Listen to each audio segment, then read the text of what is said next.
día de hoy, esta noche, hemos invitado aquí a nuestros estudios de Estación Central al doctor Enzo Helguera, que es un reconocido analista político, y también tenemos al doctor Andy Carrión, abogado penalista, con quien vamos a hablar no solamente del tema de Vladimir Cerrón, sino también sobre otros temas de coyuntura, por supuesto. Muchísimas gracias por estar con nosotros. Muy buenas noches, Pilar, y gracias por la invitación. Muy buenas noches, Enzo, también. Y planteábamos la pregunta del día, ¿no? ¿Usted cree que, bueno, está siendo protegido y la mayoría considera que sí? ¿Cuál es el impacto que puede tener esto? O ya la verdad que para el gobierno no le va a causar ningún daño político el hecho de que Vladimir Cerrón no responda ante la justicia.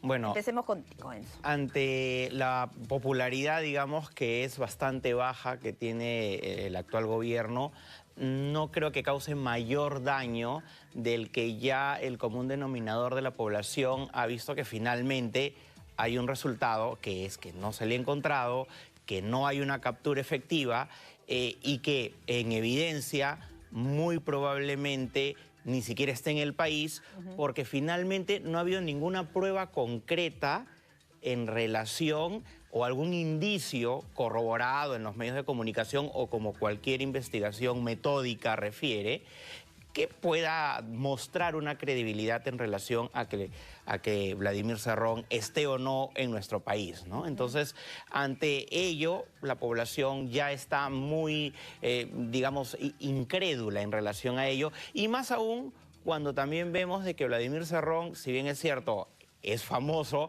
pero hay una gran lista de muchas personas que están prófugas de la justicia, y la justicia no tiene probablemente las herramientas necesarias a través de los órganos como la Policía Nacional del Perú de finalmente poder capturarlos de manera eficiente. Ahora, lo que se habla, doctor Carrión, es que hay una fuga de información y que podría estar siendo protegido Vladimir Cerrón durante todo este tiempo, ya son 12 meses, por las altas esferas del gobierno. Se dice muchas cosas, incluso que la presidenta Dina Boluarte es una persona cercana a Vladimir Cerrón, que la conoce de mucho tiempo atrás, por sus vínculos cuando ha estado también incluso como candidata, ¿no?, a la alcaldía de Surquillo, y eso hace mucho, mucho tiempo, según versión del Henry Chimabucuro, que es una persona muy vinculada a Dina Boluarte durante la campaña presidencial.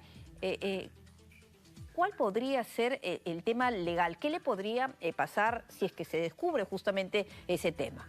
Bueno, primero señalar de que alrededor de la figura de Vladimir Cerrón y de su fuga se han tejido muchas leyendas, ¿no? Muchas historias que finalmente cuando la prensa investigaba veía que no eran ciertas, ¿no? Lo que la prensa ahora ha buscado, y de hecho que eso ha meritado también consecuencias jurídico-penales, es tratar de relacionar la conducta desplegada por la presidenta en favorecer la fuga de Vladimir Cerrón. Hasta ahora no ha habido nada.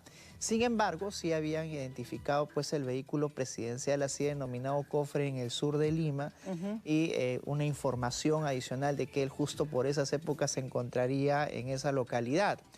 Y de hecho, ese al ser el único cabo, digamos, que podría unir a ambos, es que la Fiscalía lo tomó, la Fiscalía de la Nación, y cumplió con abrir una investigación penal. Es decir, ya eso, lo que primero era una leyenda, ahora se ha convertido más bien en un proceso penal en contra de la presidenta Dina Boluarte y también de su ministro del Interior, Santibáñez.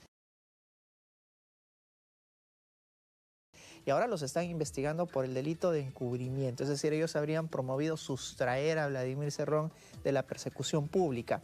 ¿Cuánto de cierto tiene esto? Aún no está claro. Lo que hace en ocasiones la Fiscalía es tomar una noticia inicial simple, como lo señala la Corte Suprema, y en base a eso proceder a las indagaciones, es decir, abrir una investigación. Y tú decías, es una investigación más de la presidenta Dina Boluarte, porque a este ritmo ya tiene 5 carpetas, 2 que están con una acusación constitucional. El caso de las protestas, las muertes, el caso de los Rolex. Y también hay otros casos que se están ventilando todavía dentro de la Fiscalía de la Nación, pero a este ritmo firme que tiene la presidenta con las investigaciones, Pilar, vamos a llegar quizás a un número similar al que tuvo Pedro Castillo. Ahora, y ella, bueno, desde un inicio quiso marcar distancia, pero ahora vemos que incluso hasta el hecho de que no quiere declarar a la prensa es una manera justamente pues que siguió el expresidente Pedro Castillo. Hablabas del encubrimiento personal y ahí en ese caso, bueno, obviamente de darse, ¿no?,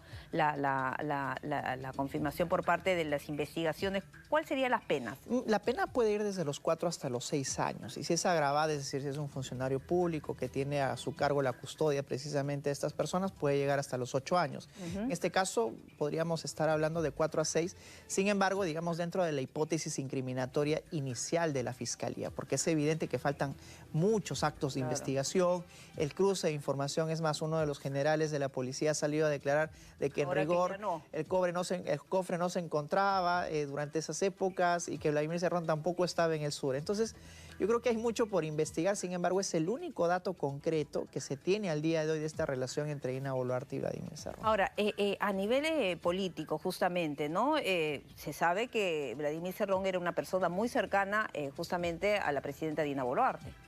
Correcto, no solamente muy cercana, sino también que ha habido una relación en la aprobación de proyectos de ley y una coincidencia entre lo que quería sacar el Parlamento y la presidencia y el apoyo de las bancadas, de la bancada de Perú Libre concretamente, y de bancadas finalmente afines a Perú Libre. Entonces, todo esto se teje en que sí hay un apoyo, en que sí hay una alianza.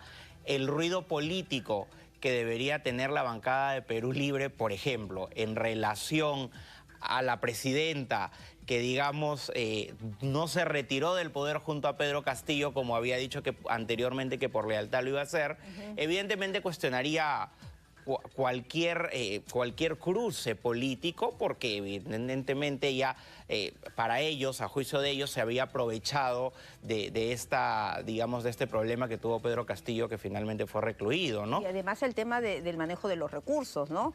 Por supuesto, y no solamente es el manejo de los recursos, sino muchas coincidencias en las cuales pues han debido cuestionarla la presidenta y no lo han hecho, ¿no? Entonces, de que hay una alianza que probablemente no haya sido formal, pero que por todo el apoyo político que tienen, el apoyo legislativo, etcétera, sí evidencia una simbiosis, una alianza, un apoyo que finalmente tiene consecuencias políticas y que además tampoco la presidencia observa mucho, y si las observa lo hace prácticamente por cumplir, porque al final el Parlamento aprueba las normas que cree correspondientes. Entonces, aquí no queda claro siquiera si cumplen un rol de oposición, porque no lo han hecho, ¿no?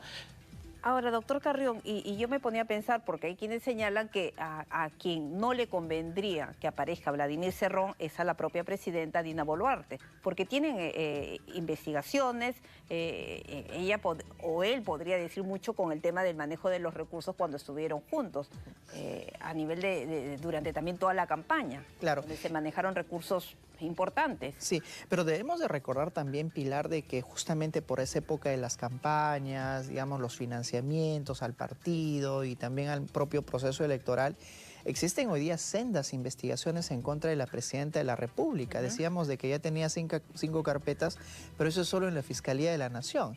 Ella tiene otra carpeta como presidenta, ella tiene otra carpeta abierta, por ejemplo, por el delito de lavado de activos, justamente en el marco del proceso del financiamiento de la campaña, y tiene otra investigación también, entiendo, por otros delitos, pero ya en fiscalías ordinarias, ¿no?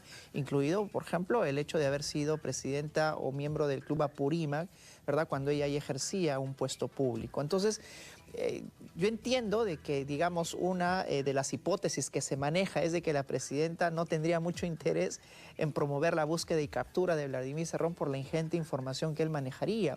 Pero hasta el día de hoy no he visto eso reflejado en un acto concreto más allá de algunas hipótesis, ¿no? Porque si Vladimir Cerrón en rigor quisiera brindar mucha información de la presidenta, pues yo creo que ya hace tiempo habría meritado ello, porque recordemos de que también la policía, es decir, la DIVIAC, recordemos que en apoyo al equipo especial contra la corrupción del poder, tienen muchas facilidades y han estado también detrás no solo de Vladimir Cerrón, sino de muchos miembros de su partido. De hecho, cayeron, ¿no? Que cayeron, y muchos Parece digamos, que dirigentes, se fue justamente Vladimir Cerrón. Muchos dirigentes han sido capturados, Bendezú, uno de ellos, y algunos otros, el famoso Pinturita, en la misma región, están ahora presos. Entonces, si Vladimir Cerrón manejaría alguna información, o los otros miembros prominentes del partido, yo creo que ya hace tiempo la habrían ventilado. Pero claro, esto también se presta a alguna interpretación distinta, ¿no? Y veamos cómo en adelante se producen los hechos. Y tenemos ahora, por ejemplo, a un ministro del Interior prometiendo diariamente que ya va a caer Vladimir Cerrón, que más me parece una declaración de, digamos, Cuento intenciones, ¿no? Intenciones. Porque no es el primer ministro del Interior que promete eso, ¿no? No, y además de va a que caer él Vladimir también Cerrón. tiene sus propios problemas judiciales, ¿no? No tenemos a un ministro del Interior realmente enfocado en solucionar los problemas de su cartera. Él mismo tiene que enfrentar los suyos. Estamos como la presidenta Dina Boluarte, que tiene ya tantas investigaciones, porque ella las ha generado, digámoslo Claro, así. no es que hay algo aquí orquestado. No, de ninguna manera, ¿no? Y que impide también de que se dediquen pues a tiempo completo a la función para la cual han sido elegidos. Claro, y la presidenta justamente dice, ¿no? Aquí, bueno, no se va a declarar porque cada vez que declaro me atacan y hay algo orquestado. Y que yo voy a hablar con el pueblo, no voy a dar declaraciones a la prensa. Prácticamente el día de hoy ha dicho eso. Bueno, casi lo que decía en su momento también su antecesor Pedro Castillo, ¿correcto? Que iba a hablar directamente al pueblo y no a la prensa. Entonces, esta estrategia de comunicación al final termina siendo posible porque sienten la arrinconada en relación al tipo de respuestas que dan, que por supuesto son vagas, son muchas veces parece que las mentiras constantes que pueden estar diciendo se terminan cruzando con los hechos y los terminan metiendo en problemas, ¿no? Porque al final son los dichos que ellos terminan mencionando. Y hablando de este tema que es el ministro del Interior, quien está hablando de la captura. De hecho, Adriancén también lo había mencionado mucho antes que el ministro, de hecho a inicios de septiembre, de que Vladimir Cerrón tendría los días contados, ¿no? Ya cuando dicen eso es que ya sabemos que no van a dar con contados. él. O cuando dicen vamos a incrementar, ¿no? El monto de la recompensa, ¿no? A $500,000. Son figuras Bueno, simbólicas ya se sabe. y cosméticas. Y de ¿no? repente Nada pues más. está ya fuera del país. ¿Quién Sí, lo sabe? que claro, y además, bueno, días contados, pero los días contados no sabemos hasta cuándo, ¿no? Los pueden seguir contando probablemente después del periodo. Claro, algo que, por ejemplo, he notado es que, si bien es cierto, Vladimir Cerrón es muy activo en redes sociales, lo es en la red. Ha bajado, creo, un poco, ¿no? Sí, pero Bueno, igual publica, pero ya X, nota, ¿no? Ex Twitter, ¿no? Ahí tiene una comunicación frecuente. Esto de aquí no son videos, por ejemplo, que él hace, ¿no? Entonces asumo que el lugar donde está pues no tiene la mejor conexión a internet y todas las facilidades. Salvo ¿no? la conexión que hubo con una actividad partidaria de Perú Libre, donde hubo una presentación de Vladimir Cerrón y donde ahí también algunos señalan que podrían estar encubriendo a Vladimir Cerrón los congresistas. Y a eso también habría que agregar algo, yo creo que es un problema mucho más macro, Pilar, y es la inoperancia e ineficiencia de la Policía Nacional del Perú, ¿no? Estamos hablando de una persona que es buscada por la justicia, pero también estamos hablando de que no solamente muestran ineficacia ante esta misión, sino también hacia el control general de la criminalidad. Si la policía propiamente no puede en el propio centro de una ciudad controlar la criminalidad, mucho menos va a poder capturar a una persona que en rigor o en teoría estaría, digamos, encubierto por algunos funcionarios. Entonces, eso habla muy mal de la Policía Nacional del Perú y también de la Fiscalía, ¿no? Porque no trabajan de una manera coordinada.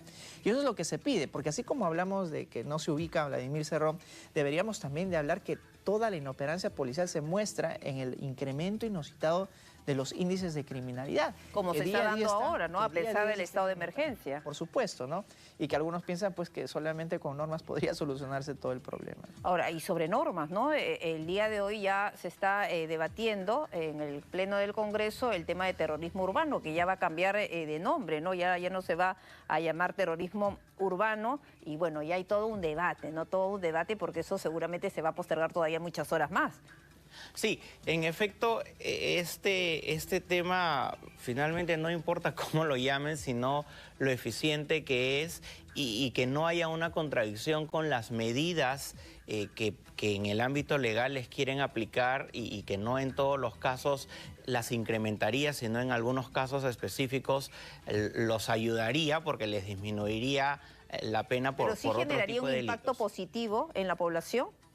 En la población, que desde el Congreso se apruebe algo así en estos momentos tan críticos. Sí, en parte. Sí, en parte. Es una medida populista. Populista, claro, pero cuando se vea que esto no va a resolver el problema de fondo, porque el problema va más allá de la ley y de las medidas, es la eficiencia, es la efectividad. Porque, de hecho, el Perú es uno de los países que tiene normativa tras normativa. Y más sanciones severas, y no necesariamente se cumple. De hecho, Pilar, nuestro código penal es un código penal muy similar al alemán y al suizo. El problema es de que esas circunstancias delictivas y las formas de organización de sociedad son totalmente distintas, ¿no? El legislador siempre, históricamente, ha creído que las mejores normas van a hacernos una mejor sociedad. Y eso lo estamos manifestando el día de hoy, ¿no? Porque se incrementan las penas, pero, nombres sofisticados. Se incrementan las penas porque, bueno, no sé, tú eres abogado, me aclararás, pero lo que yo he leído es que ya en nuestra legislación existían penas para extorsión y sicariato hasta cadena perpetua en las figuras agravadas. En su modalidad agravada, Pilar, pueden llegar hasta la cadena perpetua. O sea, lo que se está planteando ahora, desde 30 a cadena perpetua, ese es el proyecto del Ejecutivo. Ese es el proyecto del Ejecutivo, de hecho, que es lo que están discutiendo ahora en el Congreso de la República, pero digamos, así se ponga cadena perpetua para todos los delitos, o sea, sicariato, homicidio, lesiones, eso no va a disminuir el índice de criminalidad. No es porque yo lo diga, sino porque ya existen muchos estudios criminológicos hasta la saciedad, Pilar, de que el solo incremento de la pena o la creación de un nuevo delito sobre otro, que es este, y utilizando nombres sofisticados, ¿no? Ya no es terrorismo urbano, sino criminalidad sistemática, etcétera, por sí mismo no solucionan el problema. Entonces, y recuerdo que tocamos hace mucho tiempo cuando se incrementó la pena para el robo de celulares. Para el robo de 30 años. Por supuesto. Creo que no hay ningún solo preso. Y no han disminuido los robos de celulares y no se han incrementado, Pilar. Entonces, una data tan empírica como eso ya nos puede demostrar, haciendo una evaluación un poco más macro, de que las normas y la discusión que están haciendo no nos van a conllevar a nada. Pero ¿sabes qué es lo más peligroso? Es de que el Congreso y el Ejecutivo se están enfrascando en quién emite las normas sin tener realmente en cuenta la verdadera solución al problema. O sea, están perdiendo tiempo, Pilar. Sí. Y el Ejecutivo también, ¿no? Porque el Ejecutivo está, digamos, contando con asesores, qué norma implementamos, en lugar de concentrar todos esos esfuerzos en una lucha real y efectiva contra la criminalidad. Y eso, digamos, lo vamos a ver en el corto plazo, porque mientras haya más estados de emergencia, que tampoco solucionan nada, porque ya se yo sabe, dije ¿no? El otro día también, a este ritmo, porque cada alcalde también quiere que su distrito entre en un estado de emergencia. La Victoria hoy día está pidiendo. Todo el Perú puede estar en estado de emergencia, Pilar. Pero así no vamos a solucionar los problemas. Ahora, uno va por algunos distritos donde no hay estado de emergencia y no hay efectivos policiales. Uno va a las comisarías y no hay efectivos policiales. Es un tema que pasa por muchas variables, ¿no? Desde la logística, el tema económico mismo, porque no existe, digamos, los suficientes medios para financiar autos, motos, aparatos de inteligencia. ¿No? Hay que decir las cosas buenas, ¿no? Eso se ha comprometido en el CONASEC, ¿no? En esta reunión que ha habido en el norte, que tiene que ver con el tema de la seguridad. Ha dicho ahí, se ha comprometido que va a haber recursos, van a comprar patrulleros, el tema de las comunicaciones, el tema de inteligencia, el tema de la repotenciada línea 111. Mira, todos hablan de inteligencia, Pilar, en el Ejecutivo, en el Legislativo, pero ¿qué han hecho para implementar estos equipos especiales? Tenemos equipo especial contra la corrupción del poder, obvio que hay políticos corruptos. Tenemos un subsistema especializado contra la criminalidad organizada, que la Fiscalía hizo abuso y abuso de esta figura penal, ¿no? Por eso lo que se ha aprobado en el Congreso. Concentrado, ¿no? Por ejemplo, en PPK, su secretaria y un asistente en calificarlos de organización criminal, cuando esos esfuerzos deberían dedicarlos a las verdaderas organizaciones criminales que están en la calle, Pilar. Y ese es el principal problema. Ahora eso, y comentamos sobre el tema de hasta dónde podría que va a pasar el tiempo, la población se va a dar cuenta que con estas leyes no se llega a nada, van a seguir las extorsiones, van a seguir los sicariatos, las muertes, y hasta dónde va a caer más la popularidad del Congreso. Bueno, ya no podemos hablar de popularidad, ¿no? Claro. La aprobación tan alta, el rechazo. En realidad, yo no sé si pueda caer más. Salir jalados, menos no sé cuánto, porque ya estamos ya en el Están tan jalados que yo no sé si puedan jalarlos más. Por eso de repente no les interesa dar cualquier ley. En realidad, el tema de la aprobación, primero, no está siquiera sustentado en una investigación seria, ¿no? Y al no estar sustentado en una investigación seria, propia, estratégica, evidentemente lo que esto hace es poner parches y salir en la foto de los medios de comunicación para decir que algo están haciendo y que el Congreso está cumpliendo su rol y lo mismo el Ejecutivo, cuando en realidad esto debe responder a un plan estratégico con resultados eficientes que además se vean a diario. Dice que sí haya.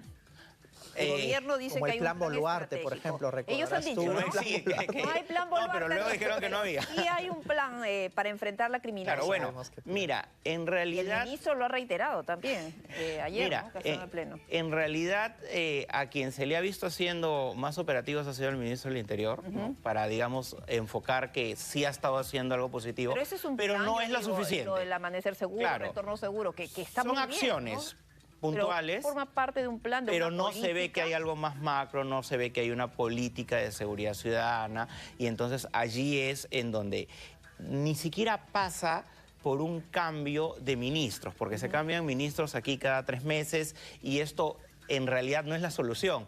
La solución es que desde el Ejecutivo finalmente se monte una estrategia o una política de seguridad ciudadana que pueda mostrar resultados estadísticos y visibles ante la opinión pública. Medibles. Por supuesto, que sean medibles y que la Claro, población acá no pueda ver. se puede quedar en anuncios y no se puede medir. Por supuesto, porque de lo contrario simplemente estaríamos cayendo en la verborrea política y no en mostrar estos resultados tangibles. Entonces, es importante hacerlo y en la medida en que no se aplique, todo lo que se hace finalmente no va a funcionar. Algo que... Caerá en saco roto. Por supuesto. Ahora, y hoy día, hablando de saco roto, ha habido una moción multipartidaria pidiéndole al Ejecutivo que junto a la Defensoría, al Poder Judicial, al Ministerio Público, pues impulsen y trabajen y que en 20 días envíen un proyecto de reforma integral del sistema de justicia como parte de este plan para salir de la crisis frente a la inseguridad ciudadana.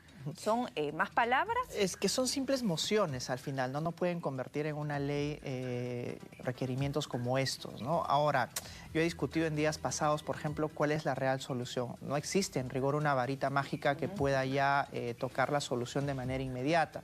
Pero lo que sí tienen que haber es un plan, organización, tal como lo decía hace un momento el colega. Entonces, yo creo que ese es el punto fundamental de partida, es sentar al presidente del Poder Judicial, del Ministerio de Justicia, del Poder Ejecutivo, de la Policía y de la Fiscalía y decir, concentrémonos en lo que realmente nos importa.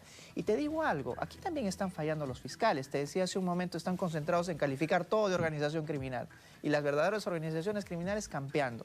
En segundo lugar, Pilar, todos los casos que se llevan desde la Fiscalía al Poder Judicial siempre tienen que archivarse cuando se emite una sentencia. O sea, al final de 5, 10 años, nuestro sistema camina muy lento. Y es por eso que a veces se dice, soltaron a la persona que se le atrapó. Y pues claro, tienen que soltarlo porque ni siquiera existe capacidad operativa de los fiscales ni de los policías, ¿no? El fiscal tiene 100 casos y tiene que resolverlos en una semana. ¿Por qué? Porque los 99 casos son casos que puede resolverlo de manera Pero no más se efectiva. conoce qué hay detrás, ¿no? Claro. ¿Qué hay detrás? Se critica, claro, pero no se sabe de todas las Sí, y yo lidio, limitaciones que créeme, hay. diariamente con esta sobrecarga que tienen en el Poder Judicial, el Ministerio Público, que se quejan ellos de ello, pero finalmente es un sistema autofagocitósico, ¿no? Porque ellos mismos están generando que los procesos nunca terminen en el corto plazo. ¿Y sino se que más bien impulsó el tema extienden. de la flagrancia? ¿Eso funciona o no? Bueno, el Poder Judicial trató de sacarlo adelante, pero el Congreso de la República, algo tan importante, no se ha sentado a evaluar esta norma. Yo creo que podría ser una muy buena, es decir, flagrancia, terminamos el proceso en horas y siguiente caso, ¿no? Y así vayamos viendo, digamos, cuál es la solución para reducir los procesos pendientes, porque lo que yo creo, Pilar, es de que en rigor deberían de concentrarse en los casos más peligrosos. La Fiscalía, imagínate, tiene un universo de 10 casos. En ocasiones no puedes perseguir los 10, tienes que concentrarte en los 7 o 6, que son los más peligrosos, capturándolos, condenándolos. También mandas un mensaje a estos 4 o 5 que no has podido procesarlos. Pero el problema es de que aquí tampoco hacemos eso. Claro, y muchos se quedan con los brazos cruzados. ¿Qué se podría hacer para solucionar todo este problema? Claro, no hay varita mágica, ¿no?, que va a resolver el problema de la noche a la mañana, pero por lo menos encaminarse, porque por lo que los dos coinciden, no estamos encaminados. Claro, mira, primero tener la voluntad política para realmente resolver este problema y obviamente van a haber medidas a corto, mediano y largo plazo. No podemos agarrar y limitar, se reúnen y en 20 días presentan un proyecto de ley. O sea, imagínate un buen proyecto de ley con la investigación que se requiere en 20 días se presenta. Estamos hablando de lo mismo, ¿no? Finalmente, promover leyes para quedar bien ante la opinión pública, pero en realidad esto no funciona así, ¿no? Entonces, este trabajo tiene que articularse tiene que empezar a ver qué medidas o qué llaves vamos moviendo de manera interinstitucional para finalmente hacer eficientes no solamente todo el sistema, digamos, de justicia desde el Ministerio Público, sino también por el otro lado, ¿no? Las fuerzas del orden, la verdadera capacitación para hacer las intervenciones adecuadas y también una supervisión mucho más eficiente a aquellos fiscales o aquellos jueces en donde también fallan y vulneran el derecho de la víctima en relación con el delincuente, ¿no? Entonces, hay que fiscalizar por supuesto, también, ¿no? Por supuesto. Pero ya han señalado, bueno, que no hay varita mágica, que eso se tiene que coordinar, pero por ejemplo, en el caso del proyecto que presentó el Ejecutivo el día de hoy, ya había habido todo un debate. De repente muchos lo cuestionan, pero ya había 17 iniciativas en el Parlamento, se vio en la Comisión de Justicia sobre el terrorismo urbano, y viene pues el Ejecutivo en los últimos días, dice que va a presentar un proyecto de ley y lo presenta el día de hoy. O sea, al mediodía, cuando ya se iba a debatir en horas de la tarde en el pleno que ya había sido convocado. Pero eso, ¿qué refleja? Bueno, refleja la inoperancia y de alguna manera la poca planificación que existe dentro del Ejecutivo, ¿no? Pero hay que hacer también salvedades. En el Ministerio de Justicia, por ejemplo, existe un área de política criminal en la que se evalúa qué normas eventualmente podrían reducir los índices de criminalidad. El problema de que ese es un tratamiento técnico que no necesariamente tiene la acogida política. Y ahí viene la gran diferencia. Tienes un técnico que te dice norma A, B, C, D, y viene el político y te dice, bueno, es que la A no me interesa, la B sí me puede dar un poco de rédito, C, bueno, la C. Y es más, la reformulo totalmente, como hizo el Ejecutivo, y no va a salir nada de lo que sí tuvo un real estudio criminológico de cómo luchar contra la criminalidad. Y eso es muy lamentable, ¿no? Y eso implica los reales consensos, ¿no? El consenso entre los técnicos, entre el político, porque finalmente es el político quien emite las normas. Para bien o para mal, nosotros lo hemos elegido. Es una mochila que tenemos que cargar. En 2026 ya no hay forma, ¿no? Ya no hay forma de sacarlos antes, pero eso también debe de llamarnos a tomar conciencia de a quienes elegimos, porque nosotros les hemos dado esa legitimidad. Y con eso, pues, en ocasiones incluso, en base a conflicto de intereses, sacan normas con nombre propio, ¿no? El tema de la organización criminal, por ejemplo, cuando debilitaron esta figura del allanamiento, Pilar.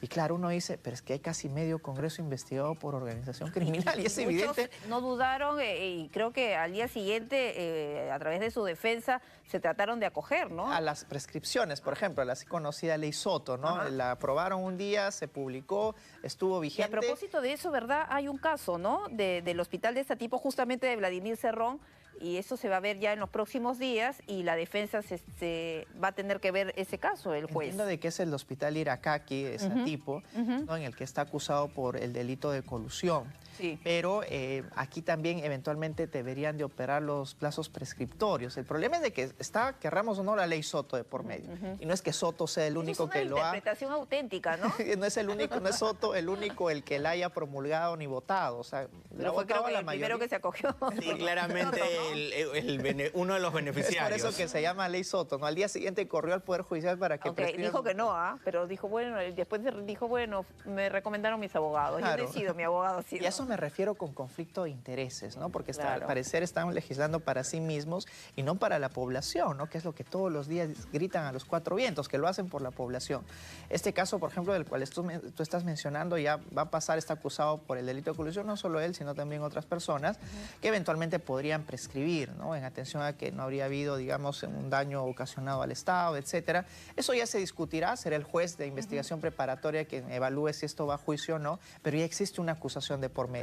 Y es evidente que hay algunas armas que ahí también pueden utilizarse, no solamente la prescripción, sino quizás también la flexibilización del alcance de organización criminal, entre otras, ¿no? Claro, y eso es lo que sacan provecho muchos, ¿no? Lo de la flexibilización. Ahora, el tema de la criminalidad organizada, han dicho en la Junta de Portavoces, no han aceptado la derogatoria. No han aceptado. ¿No? Ahora pasa a Comisión de Justicia porque ya hay proyectos de ley que se han presentado para la modificación. Quisiera hacer una salvedad, Pilar. Pero ahí algunos van a salir beneficiados. De la figura de organización criminal. Y el problema en nuestro país es de que a todos los fiscales locales calificaban como organización criminal. Te decían, hay un organigrama, 3 personas, organización criminal. 4 personas, organización criminal. Yo anoche sí amanecía con organización criminal. Pero ese es el gran problema, cuando un operador no es razonable al aplicar las normas. Vinieron los congresistas, que hay conflicto de intereses, y dijeron, oye, vamos a elevarte el estándar. Si a PPK con su asistente y chofer no les vas a calificar de organización criminal, los fiscales gritaron a los 4 vientos. Chávez Cotrina, el coordinador de las Fiscalías contra la Criminalidad Organizada, tuvo en una entrevista pública que reconocer que se habían cometido excesos, nada más, menos que el coordinador. O sea que el Congreso algo bueno hizo, pero a la vez flexibilizó, por ejemplo, el tema para de los allanamientos, ¿no? El tema de los extorsionadores. Y de los extorsionadores, es decir, subió la pena de 4 a 6. Claro. Hay delitos como colusión simple, hurtos simples, que no pueden cometerse ahora, según el Congreso, en el marco de organizaciones criminales. Ya nos tenemos que quedar hasta el 2026. Lamentablemente, y con esta calidad de autoridades y sobre todo que ojalá la población peruana sea consciente al emitir su voto en 2026, ¿no? Muchísimas gracias por haber estado con Pilar, por la nosotros. invitación. Buenas noches, nos vamos, nos ganó la hora. A una pausa, volvemos con más, con lo último.